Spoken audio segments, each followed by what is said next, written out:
Ya, Pak.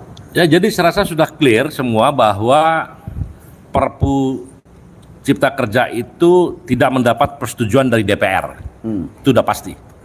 Tidak ada lagi alasan-alasan hukum, pembenaran dan sebagainya, nggak ada lagi. Karena itu nyata dan tidak perlu penjelasan dari pasal 22 Undang-Undang Dasar 1945 bahwa Perpu itu harus diterima atau ditolak oleh DPR dalam masa persidangan berikutnya. Ya.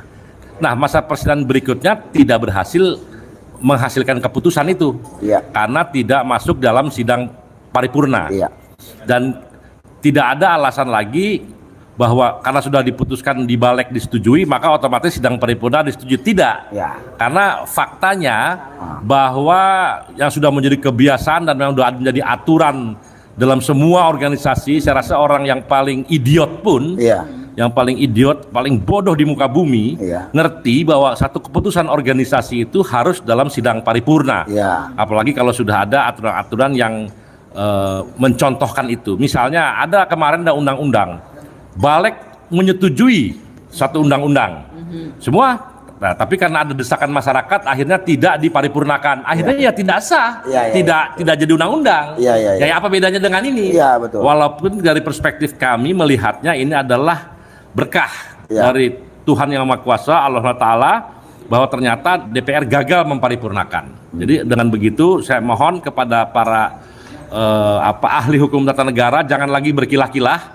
Makin berkilah, makin kelihatan bodohnya, makin kelihatan kalian seperti dibayar oleh oligarki atau kekuasaan sehingga mensengsarakan rakyat.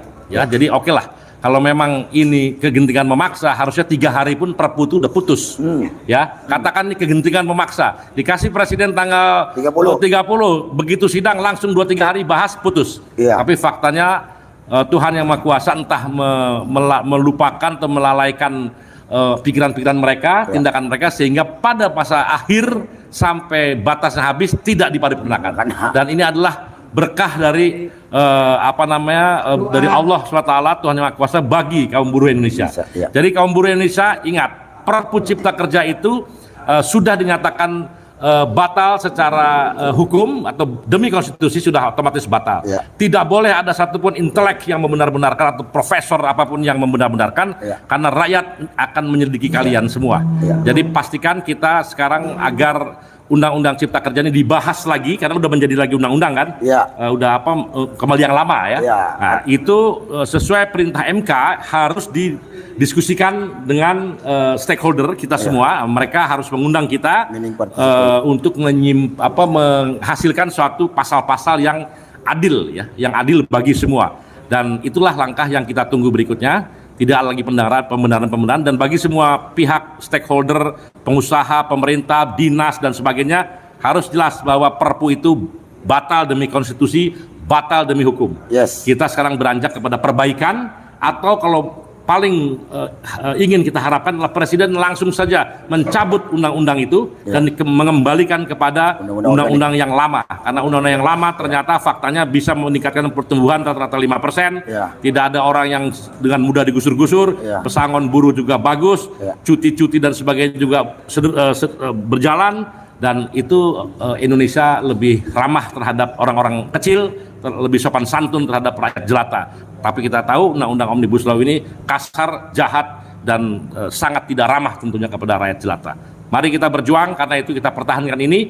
Tanggal 28 Februari kita akan turun, tidak hanya kaum buruh, tapi semua rakyat jelata yang tergusur oleh pasal-pasal Omnibus Law, seperti dari masyarakat adat, masyarakat di kehutanan, kemudian juga pertanian, aktivis semua akan berkumpul tanggal 8. Ini adalah yang akan menamakan diri sebagai protes rakyat Indonesia. Mari kita bertemu di depan gedung DPR pada tanggal 20 Februari. Hentikan permainan WA pada jam segitu, keluh kesah di dalam WA dan sosial media. Tumpahkan keluh kesah itu di lapangan bersama kita semua.